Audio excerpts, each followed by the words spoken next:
السلام سر، آپ خیریت سے؟ خیریت اللہ کا شکر، بالکل ٹھیک ٹھاک۔ پارٹی میں قربانی دینے والوں کو سینٹ کی ٹکٹیں نہیں ملتی، مرزا آفریدی جنہوں نے مذمت کی 9 مئی کی کانفرنسز کی، ان کا نام چلا جاتا ہے۔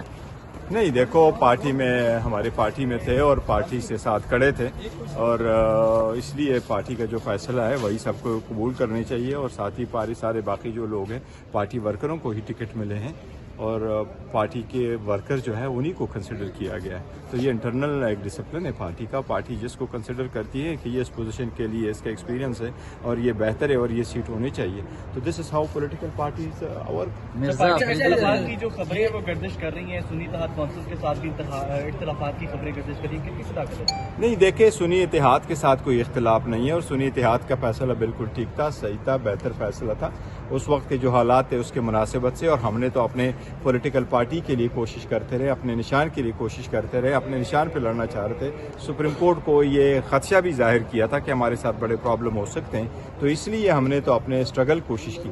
دوسری بات یہ کہ ریزرو سیٹیں ملنا ہمارا حق ہے، انشاءاللہ تعالیٰ آگے سپریم کورٹ میں جائے گا تو ہمیں یہ سیٹیں ضرور ملے گی۔ سپریم کورٹ نے یہ فیصلہ کرنا ہے ہر صورت کے 51 کے آرٹیکل کے مطابق کوئی بھی پارٹی کو اس کی جیتی ہوئی سیٹوں سے زیادہ نہیں مل سکتی، تو یہ ہماری سیٹیں اور ہمارے پاس ہے، اور یہی ریزن ہے کہ الیکشن کمیشن کا جو فیصلہ ہے وہ بھی سپلٹ ہے۔ ایک جج نے یہی کہا تھا کہ قانون سازی تک ان سیٹوں کو روکے، باقی پارٹی کو نہیں دی سکتی۔ ہمارا یہ جنون گریوینس ہے کہ ہماری سیٹیں باقی پولیٹیکل پارٹیز کو نہیں جا سکتی تھی، اس لیے سپریم کورٹ اس پہ فیصلہ دے گی اور جلد سے جلد دینے چاہیے۔ زلفی بخاری تو ملک سے باہر ہیں شروع دن سے، اور عمر سرفراز چیمہ اتنے عرصے سے وہ اندر ہیں، جیل کی جو سہولتیں بھی برداشت کر رہے ہیں، کیا وہ زیادہ اہل تھے سینٹ کے ٹکٹ کے لیے بجائے عمر سرفراز چیمہ؟ دیکھیں، عمر سرفراز چیمہ صاحب گورنر رہ چکے تھے، اور جب آپ گورنر رہو تو 2 سال کی مدت پوری نہ ہو تو پھر آپ الیکشن نہیں کنٹیسٹ کر سکتے، اس لیے اس کو اس تناظر میں نہیں دیکھا تھا۔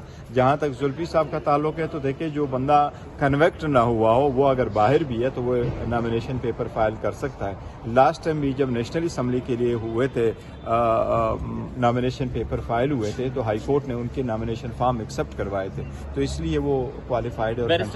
یہ کور کمیٹی کے اجلاس میں علی ظفر اور شیر افضل مروت پر کیا پابندی لگی ہے؟ شیر افضل مروت نے معذرت کی ہے، دیکھو نہیں، کسی پہ کوئی پابندی نہیں لگی۔ ہماری جو کور کمیٹی ہے وہ ہم اپنے انٹرنل ڈسکشن کرتے ہیں، پارٹی میں بعض چیزوں پہ اختلاف بھی آ جاتا ہے، آل کل ڈسکشن ہوتی ہے، اور اس قسم کی ڈسکشن آپ کو صرف پاکستان تحریک انصاف میں مل سکتی ہے۔ ہر ایک جو ممبر ہے وہ کل کے بولتا ہے، اور ہم in the best interest of the party کرتے ہیں، اور سارے سنسیئر ہے اور فل فورس کے ساتھ لگے اور بڑے سخت وقت میں اچھا صاحب، یہ بتائیے گا کہ as a chairman P T آپ کی فیصلوں میں پارٹیسپیشن کتنی ہے، یا آپ صرف خان صاحب کے فیصلوں کو امپلیمنٹ؟ دیکھو، خان صاحب ہی چیئرمین ہے، وہ میرے چیئرمین تھے، وہ میرے چیئرمین ہے، وہ میرے چیئرمین رہیں گے۔ وہ پاکستان تحریک انصاف کے لیڈر تھے ہیں، چاہے وہ جیل میں چاہے وہ جیل سے باہر ہے، تو ہر ڈیسیجن خان صاحب کا ڈیسیجن ہے، ہم کمیونیکیٹ کرتے ہیں، نمائندے کے طور پہ سر یہ تو ڈکٹیٹرشپ ہو گئی، ون مین آرمی۔ نہیں، کوئی ڈکٹیٹرشپ نہیں۔ دیکھیں، کور کمیٹی ایک باری ہے جو ریکمینڈ کرتی ہے، اور خان صاحب کا ڈیسیجن ہی فائنل ڈیسیجن ہوتا ہے۔